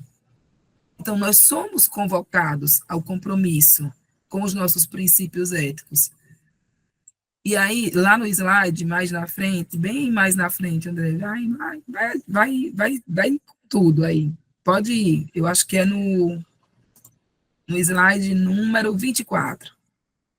Não vou falar todos não, tá, gente? Não se preocupem, tem 40 aí, né, que tá aparecendo. Eu vou falar assim um pouquinho. Lá no 24, está dizendo, tem uma pergunta. Qual a sua escolha? Uma ética de ruptura ou uma ética tradicional, conservadora, burguesa? Ou uma ética que defende os preconceitos? Que defende... É mais um pouquinho antes, agora você foi demais. Pode voltar 2. Então, quando a gente pensa nisso, é uma reflexão. Eu quero trazer aqui para vocês uma reflexão, né? Então, qual é a sua escolha? Vamos pensar nos princípios? Aí temos vários princípios, né? O princípio da liberdade. Nós não podemos ter posturas violadoras da liberdade dos usuários. Temos que respeitar decisões vinculadas à vida dos usuários. Temos que respeitar a conduta profissional. No número 2, tem a defesa dos direitos humanos e a recusa do arbítrio, e é toda uma discussão de direitos infantos, juvenis, idosos, das famílias, das mulheres, dos trabalhadores, mas que tem o viés racial, tá? Então, tem vários princípios, eu fui elencando todos, né? A ampliação da cidadania, a defesa da democracia, e aí no 6º, que é no slide 28, eu coloco o empenho na eliminação de todas as formas de preconceito, incentivando o respeito à diversidade, a participação de grupos socialmente discriminados e a discussão das diferenças. Então, nós precisamos rejeitar e denunciar atitudes e condutas preconceituosas ou discriminatórias, não realizar atitudes discriminatórias perante pessoas, lugares, respeitar aquele que é diferente. A Lúcia Barroco faz uma discussão entre tolerância e intolerância, que é bem interessante. Mas quais são as formas mais comuns? Aí eu coloquei aqui, né, bem timidamente no slide. Social, racial, sexual, enfim. E aí, mais na frente, no princípio 11, que é o exercício profissional sem ser discriminado, nós temos o direito de não ser discriminados no nosso exercício profissional, mas também não podemos discriminar. Essas práticas negam a nossa ética profissional. Devemos promover a tolerância, o respeito, lutar contra o racismo, o preconceito, a xenofobia. O nosso código, ele nos proíbe essas condutas racistas, discriminatórias, preconceituosas. Então, a luta contra o racismo é uma luta ética. A luta contra a intolerância é uma luta ética. A luta jamais vai existir ética e liberdade num contexto de intolerância, num contexto de racismo. Então, lutar contra o racismo é uma questão ética e também política, porque nós podemos nos deparar com desvalores, autoritarismo, preconceito, racismo, dominação, discriminação. E quais são os que não podemos? Nós não podemos tolerar nenhuma forma de racismo, de homofobia, de genocídio, de feminicídio, de violências, né, de expropriações, de violações, de guerra. Enfim, gente, são tantas questões, tantos os nossos pilares, tantos os desafios para a gente pensar uma ética profissional no combate ao racismo, né, na sua base, nas suas normativas. Então, busque a normativa do código, busque a normativa, as normativas legais, né, das resoluções, de todas as questões. O Marcelo levantou a mão, será que já é o tempo? É isso, professor, mas damos mais 5 minutos pelo avançar da hora, né? Daí a gente já abre para Tá bom. Eu não tinha lido o chat, tá agora que eu vi. Muito obrigada, Marcelo. Isso, até o Marcelo falou, agora eu lembrei da live que ele participou esses dias do cenário de comunicação, né? Isso está em todas as formas, até na forma como a gente se comunica, na forma como a gente se comunica nas redes sociais, como a gente se comunica no trabalho, na forma como a gente redige os nossos pareceres, como a gente redige projetos, né, em todo o nosso arcabouço profissional. Então, pode ir para o último, lá para o último mesmo. Eu queria falar mais, eu podia falar bem mais sobre racismo, sobre as possibilidades, né? Como ser assistentes sociais antirracistas, né? Como ser assistentes sociais contrárias e firmes no combate ao racismo. Então, nós temos muitas possibilidades, porque nós trabalhamos com essa realidade. Então, uma das possibilidades é articular as dimensões da profissão, articular a dimensão ética com a dimensão política, articular com a dimensão teórico-metodológica, articular com a dimensão técnico-operativa, com a dimensão educativa, com a dimensão de investigações, né? Então, com os nossos princípios. Então, como pensar a ética? Pensar a ética profissional no nosso exercício profissional, tá? E na nossa vida, né? Nós não queremos uma vida onde precisamos sempre estar tensos e cortando dobrado para mostrar o nosso valor. Nós só queremos existir, né? Então, esse debate das relações étnico-raciais nos permite, através da leitura do Código de Ética, realizar levantamentos, realizar pesquisas no nosso exercício profissional, identificar nos nossos territórios organizações populares, propor ações de formação antirracista, né? Propor pesquisas, mas também que interfiram nas políticas sociais, quem trabalha em conselhos de políticas, por exemplo, e de direitos, propor ações que reflitam as desigualdades raciais, incentivar o acesso de juventudes e de todos os grupos ao acesso à cultura, à literatura. Eu gosto muito disso, já falei de um livro e eu ocupei tanto tempo, mas para pensar. Então, vocês podem pensar o que são relações étnico-raciais, o que é uma profissão antirracista, quais são as práticas antirracistas, é se reconhecer também, né, é tornar-se, mas também se somar. Eu acho que na nossa profissão hoje nós temos muito, muito material, acho que vocês precisam ler aí. Eu já peguei a minha agenda do CRES, do ano que vem, e eu já até coloquei até uns post-itzinhos, a agenda que é tempo de pulsar resistência para a nossa existência, e que tem na sua introdução já a mobilização coletiva contra o racismo, contra o machismo, a misoginia, a LGBTQIA+, fobia, a xenofobia, o capacitismo, o etarismo e qualquer forma de expressão de desumanização, tem os pilares ético-políticos que orientam o trabalho. Então, os nossos pilares éticos-políticos, os nossos princípios, as nossas bases éticas, elas nos dão, elas nos fundamentam para todas as práticas que a gente venha a desenvolver, né? Entre elas, as práticas antirracistas. Então, para não dizer que eu não falei de livros, né, e de flores, como diz a música, está aqui o meu livro, vocês leiam sobre ética, ética de ruptura, projeto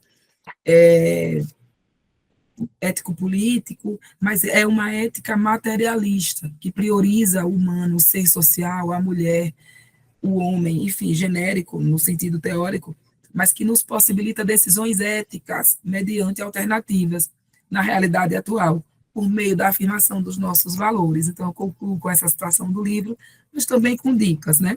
Tem a dica do livro do Tales, do livro é organizado pela Helena Elpide Roseli Rocha, pelo livro da Questão Racial e Serviço Social, Questão Racial e Serviço Social, Desafios Contemporâneos, da Tereza Cristina Martins, que é uma professora da UFES aqui de Sergipe, da Magali Almeida, da Raquel Gouveia, da Márcia Eurico, enfim, tem tantas. E de literatura, eu já indiquei o primeiro, né, que é Um Defeito de Cor, mas eu quero indicar também esse, que foi indicado ao Jabuti, que é o da Bárbara Carini, Como Ser um Educador Antirracista. No final, ela vai dando algumas dicas, né, de como ser um professor antirracista, e a gente pode adaptar como ser um assistente social antirracista. Recentemente eu estou lendo esse, não terminei, que é Vamos Falar de Relações Raciais Crônicas. O último post do André foi ótimo, tem vários livros, inclusive tem um da Tereza, né, que eu aqui citei, que é uma das professoras que falam de racismo há mais tempo.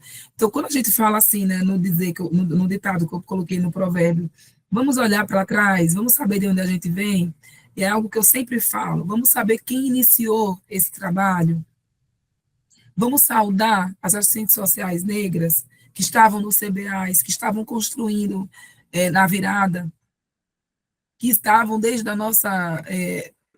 da vanguarda do serviço social, que pensou esse serviço social crítico. Vamos saudar a Magali, a Roseli, tantas assistentes sociais negras que debatem o racismo, que são do movimento negro há tanto tempo, né? E é a elas que eu quero aqui saudar. Então, eu estou lendo aqui esse livro da Cidinha, a Cidinha da Silva, que é não é assistente social, tá, gente? Ela é uma escritora, uma cronista maravilhosa.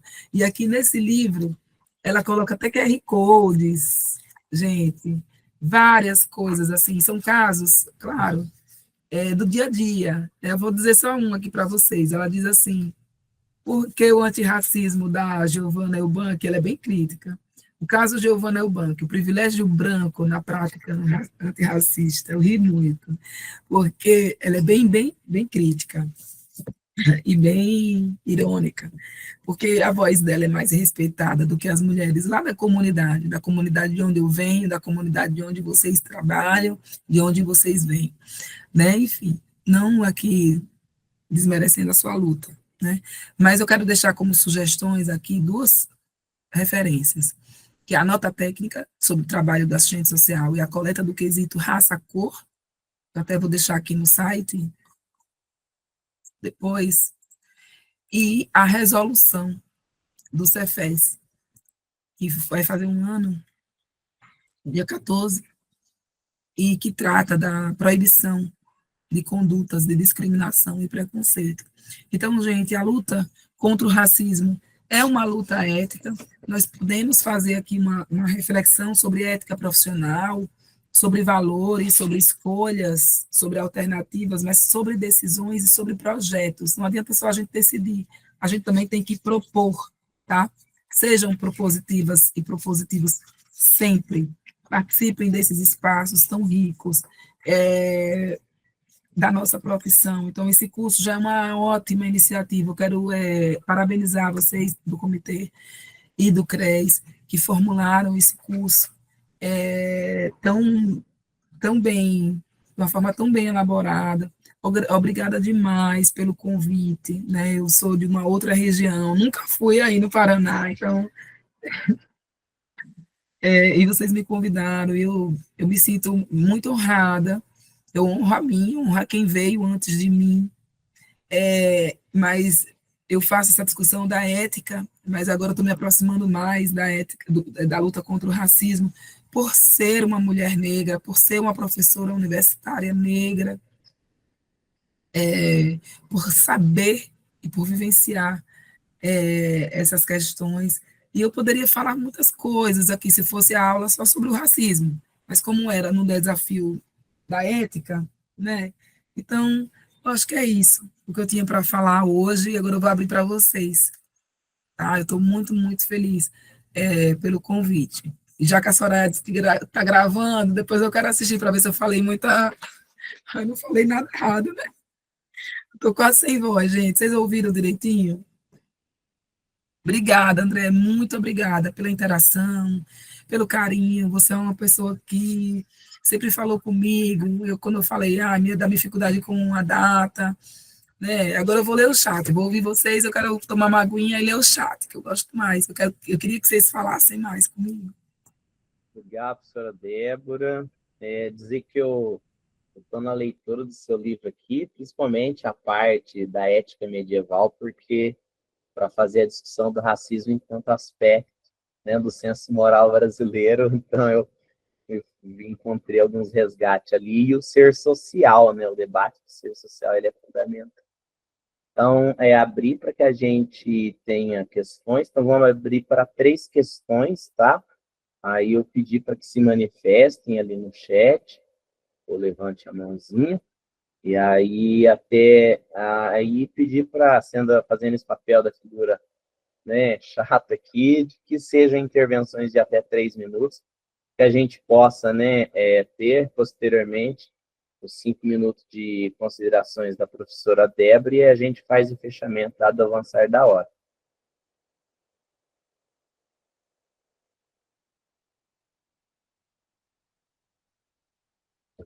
Alguém fazer alguma pergunta?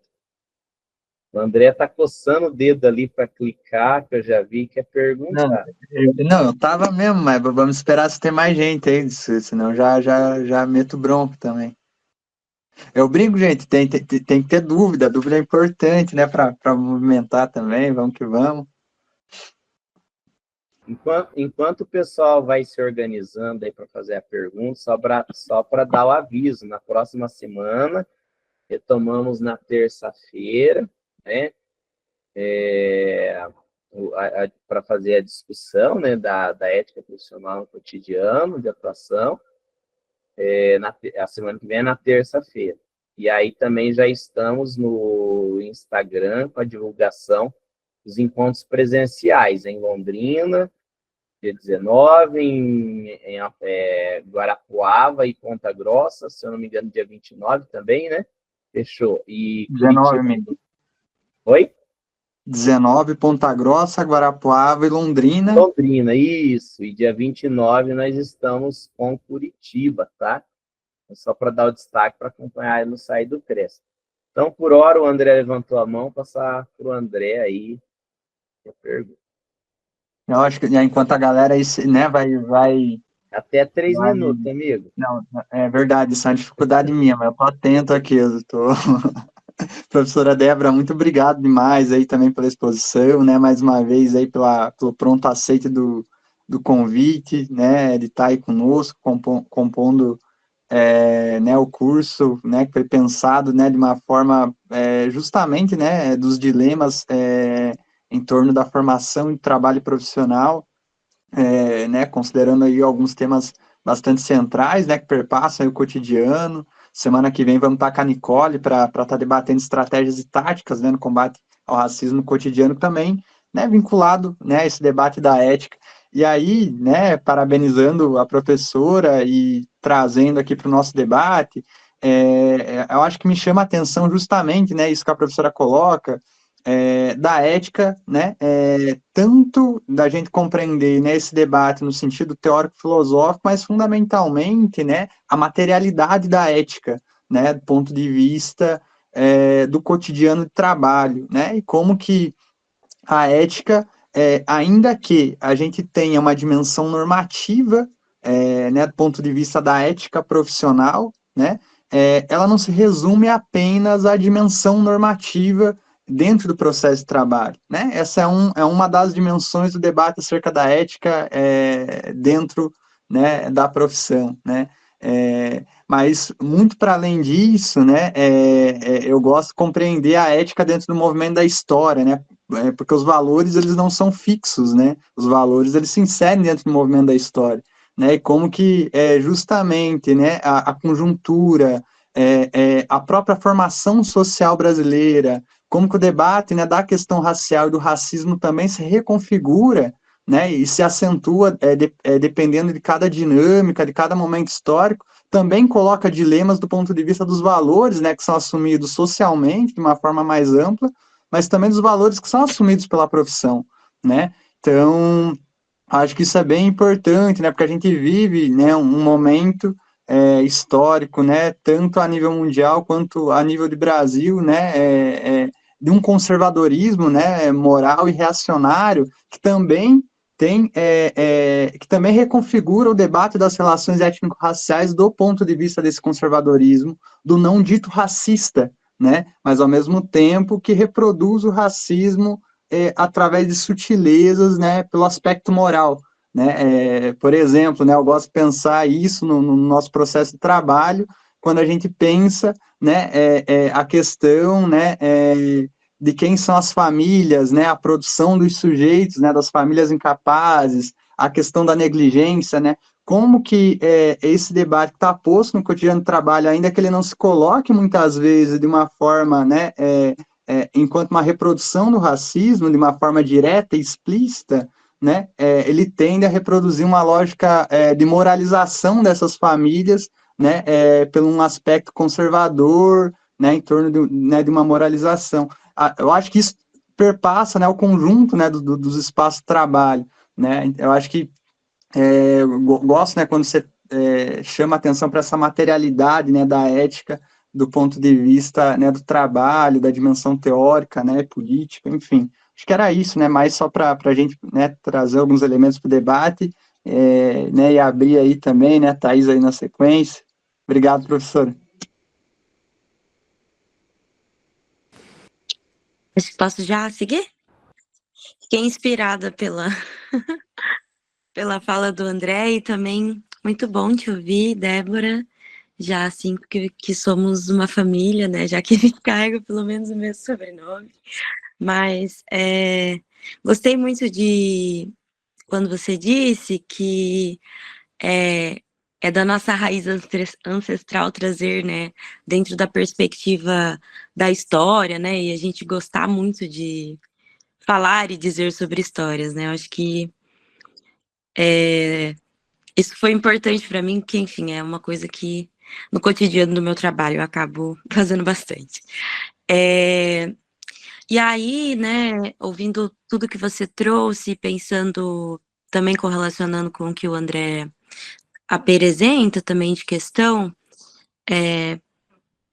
e realmente, né, como que é cansativo muitas vezes a gente lidar de fato com tudo isso, né? E eu acho que espaços como esse também traz um conforto, né, um respiro, que aí a gente reconhece que de fato a gente não está sozinho, né? Mas no cotidiano, no trabalho, né, eu atuo na educação, e é muito triste muitas vezes a gente eu, enquanto mulher negra, né, assistente social negra, me deparar, de fato, né, com situações de racismo mesmo, né, e como que a nossa ética profissional vai muito ao encontro dessa ética moral que se constrói a partir dos professores, a partir dessa categoria que atua na educação, assim. E muitas vezes é um contexto para os próprios professores de adoecimento, né? Mas existe essa prática e essa reprodução desse racismo e da própria construção moral dessas pessoas, né? E que às vezes não consegue dimensionar dentro do seu trabalho a forma com que isso se reproduz.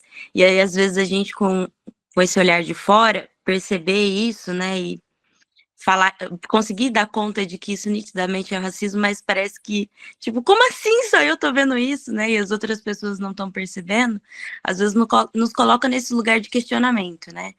Será que eu tô percebendo isso porque eu sou uma mulher negra?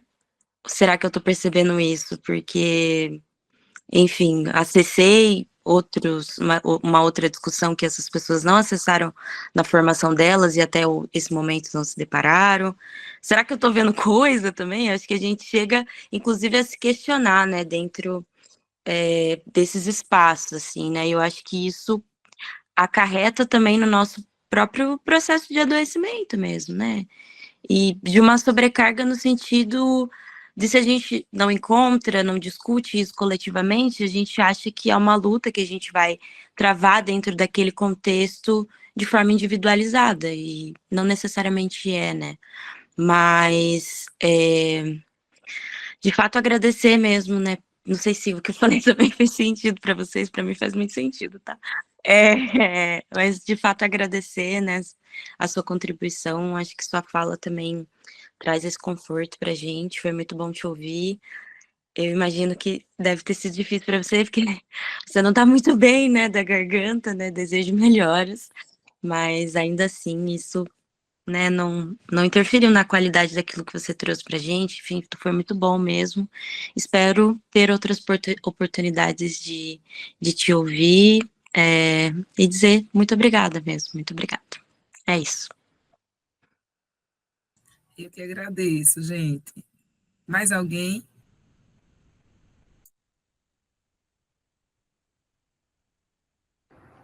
Vamos passar a palavra para o professor, o professor pode estar respondendo as questões e já passamos Então, para as considerações, tá, professor? tá A certo. Natália levantou a mão? A Natália levantou a mão. Vamos lá, Natália, fechamos daí.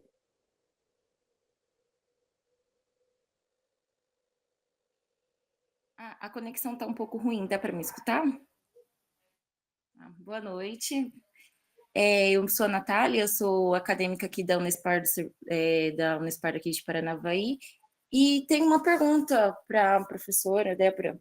Assim, como que você, enquanto, né, categoria profissional, assim, do nosso exercício profissional, baseado nas nossas diretrizes e tudo curriculares, como que você vê a discussão enquanto grade curricular mesmo, assim, acadêmica? Porque antes eu penso, assim, da nossa prática profissional, no nosso exercício lá exercendo, como essas discussões são importantes no nosso espaço acadêmico também, né? Até no processo de estágio e tudo mais.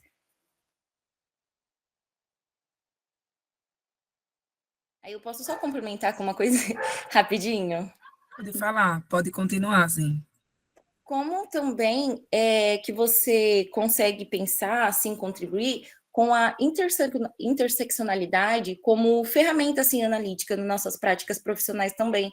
Porque, recentemente, esse ano, participando, junto com o meu campo de estágio, né, a gente usou a interseccionalidade para analisar o perfil das mulheres atendidas no Núcleo Maria da Penha, né?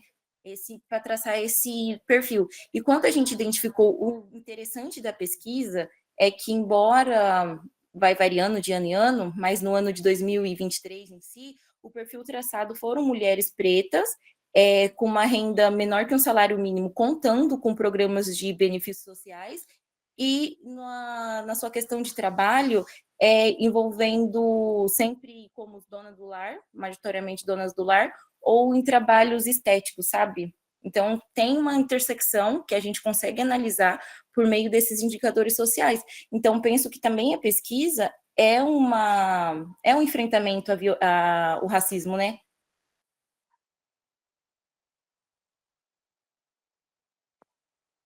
Não sei se deu para entender, porque eu tenho um costume de falar tão rápido que para mim, no dia a dia, as pessoas acham normal. Professora Débora, contigo a palavra, tá bom? Daí, respondendo as questões e daí as considerações finais já para a gente encaminhar daí. A Adriana também levantou a mão. Adriana, quer falar rapidinho? Oi, gente, boa noite. Tudo bem com vocês? Falar bem rapidinho. Esses dias a gente estava refletindo com um grupo de assistentes sociais, que a gente estava trabalhando alguns temas nas escolas. Eu estou trabalhando na educação estadual, né? E a gente percebe que o racismo para as meninas é um pouco mais complicado. Assim, não que para os meninos não seja, né? Porque para as meninas tem outros atravessamentos. E aí a gente estava pensando na seguinte coisa: como é que a gente pode organizar um tipo de apoio para as meninas que vão sair do curso de serviço social, porque elas vão ser atravessadas por umas coisas bem complicadas, principalmente as meninas negras e pardas. Porque assim, isso já aconteceu comigo, né? De ir para entrevista e eu fiquei lá parada um tempão, né? Aguardando a entrevista para serviço social, e a pessoa que estava lá, ela me direcionou para uma fila que tinha um monte de gente. E aqui não estou querendo diminuir a profissão de ninguém, não, tá? Só para vocês entenderem. E eu fiquei lá um tempão parada, mas eu tinha horário marcado. Eu achei aquilo esquisito e fui perguntar, né? Olha, eu vim para entrevista, né, de assistente social, logo que eu me formei. E eu tenho horário marcado. Aí a pessoa me deu uma olhada de cima e embaixo, ela falou: Ah, mas então não é nessa fila. Mas eu tinha falado para ela que eu tinha horário marcado, com a entrevistadora tal, tal, tal. A resumo da ópera. Ela me mandou para uma fila que era para seleção de pessoas que iriam trabalhar na manutenção, né? Acho que ela. E aí a gente ficou pensando como é que, com esse avanço do conservadorismo, como que as futuras assistentes sociais estão chegando nesses campos, né? Como é que elas ficam sendo silenciadas o tempo todo, né? Porque, assim, se a gente se coloca um pouco mais, né, se apropria da legislação para se colocar até para defender alguns direitos e tal, falando de infâncias, a gente sempre é taxada como raivosa, né? Ai, não fala com ela que ela já vai vir aqui militar. E isso é uma coisa que me incomoda muito, e a gente está percebendo que isso está aumentando mesmo, né? Porque o outro dia eu ouvi, só para finalizar, eram duas pessoas que fazem pesquisa no tema de racialização, né? Enfim, é a mesma coisa. O tema é o mesmo, o objeto é diferente. Só que uma é uma pesquisadora branca, né? Então, ela é pesquisadora, ela é doutora, ela é da academia. E aí eu ouvi o absurdo do absurdo, que a outra menina que tem uma produção, que ela tem as mesmas qualificações, mas a outra pessoa, por ser negra, outra menina, ela é militante. Sabe quando reduz toda a trajetória da pessoa? Então, a gente percebeu isso, né? Como é que essas meninas vão chegar, essas moças, que vão chegar nesse ambiente tão tóxico, né? Com esse conservadorismo, e mesmo que elas busquem conhecimento, estão dentro dos coletivos e tudo mais, como que esse espaço para elas vai tá posto, né? Como que esse silenciamento às vezes faz elas entrar em profundo sofrimento, né? Em primeiro lugar, saúde mental, e também como é que elas vão sendo silenciadas sistematicamente por esse fator, né? E aí a gente ficou assim extremamente triste, né? Pensando, poxa, a gente caminhou tanto e agora a gente vê essa onda ridícula aí do conservadorismo, o que fazer? É só para deixar registrado e a gente pensar, sei lá, elaborar como é que a gente consegue abraçar melhor essas meninas que estão chegando agora.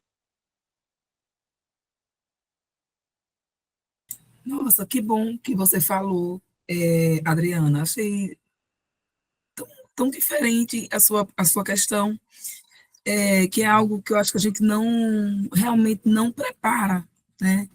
Não pensa, assim, sobre essa preparação para o primeiro emprego, para a entrevista, né? O que falar, como, como lidar com a frustração, por exemplo, né? Diante de processos seletivos horríveis,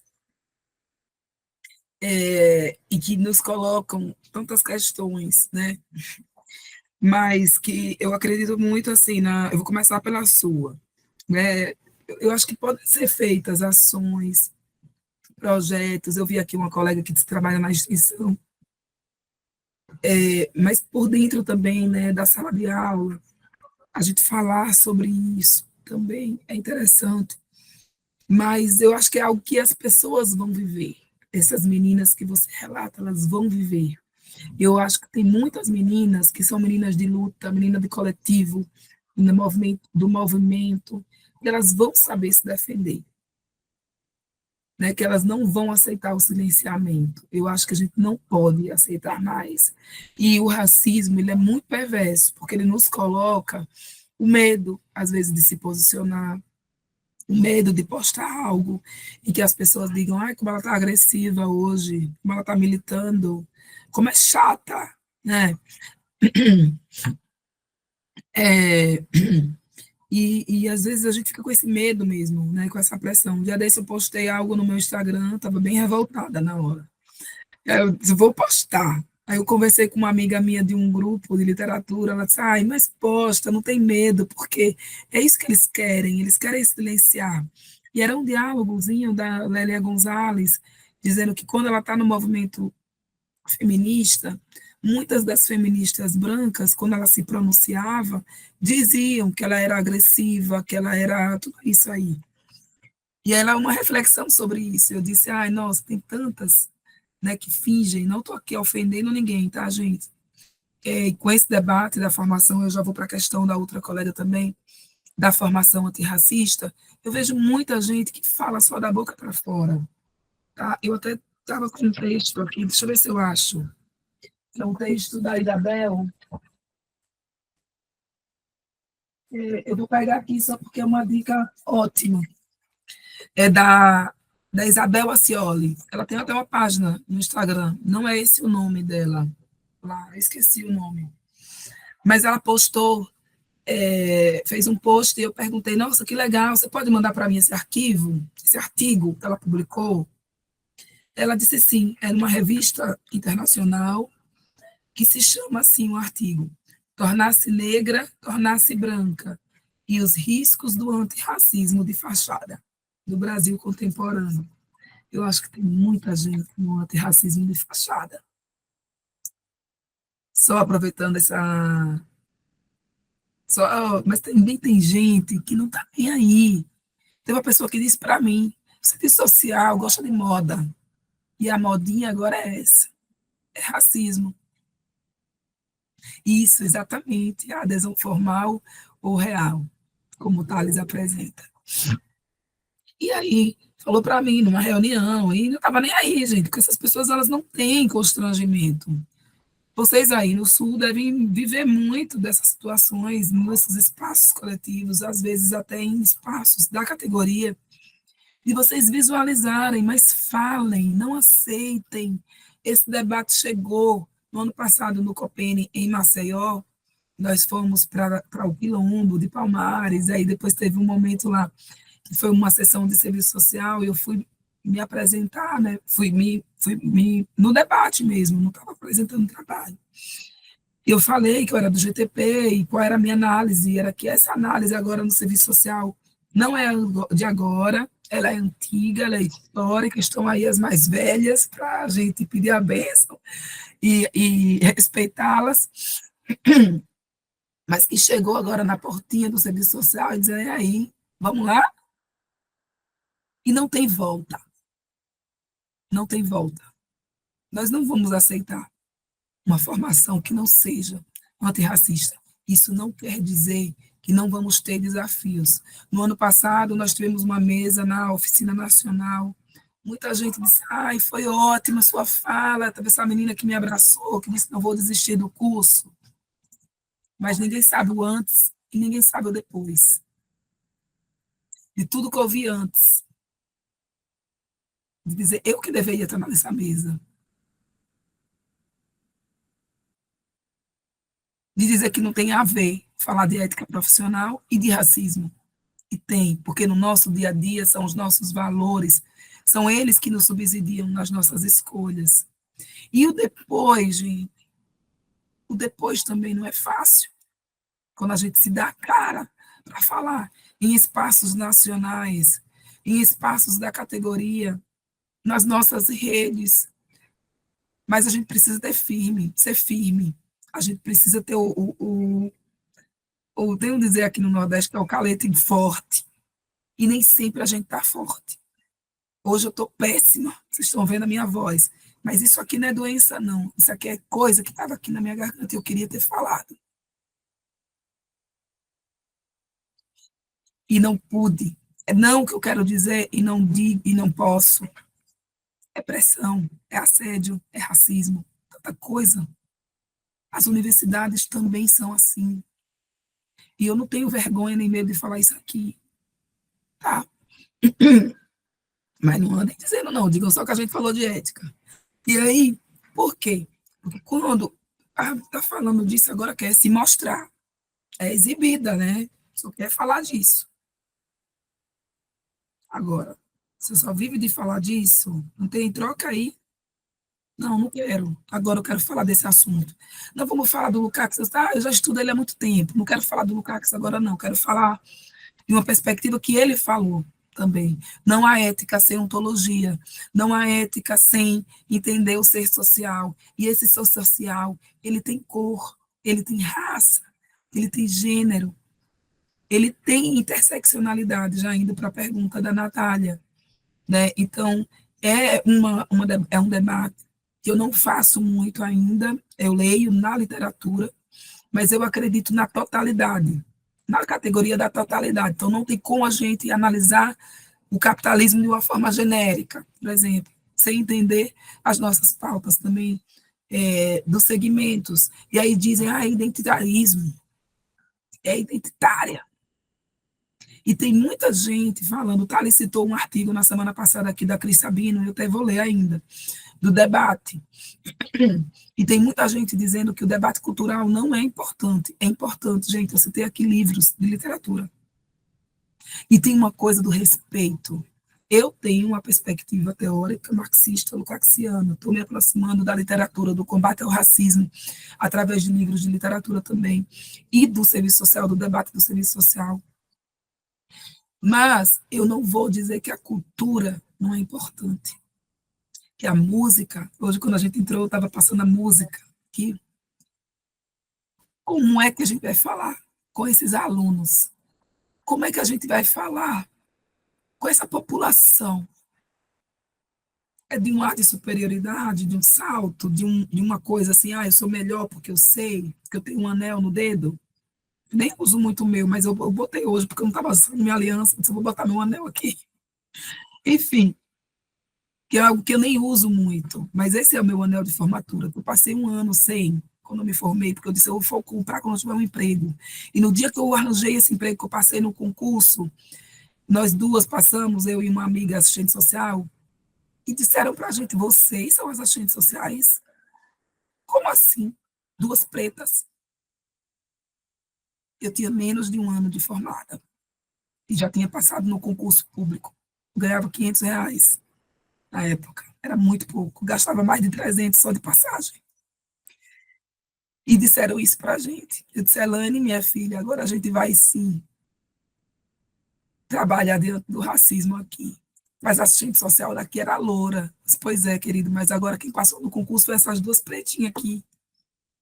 E a gente tem que usar a nossa voz. E muitas vezes o racismo, ele nos adoece, ele tira a nossa voz, ele nos mexe com o nosso intelecto. Eu quero falar aqui, porque eu vi, a menina disse que é estudante, pode ser que tenham estudantes aqui também. Eu disse que hoje é o aniversário da minha defesa, que todo dia 7 eu vou ficar lembrando. Eu não me permiti celebrar. Foi um processo muito difícil. Eu acho que o André estudou na UFRJ, ele conhece essa escola. Foi um processo muito difícil, e a gente idealiza que no doutorado a gente fazer tudo perfeito.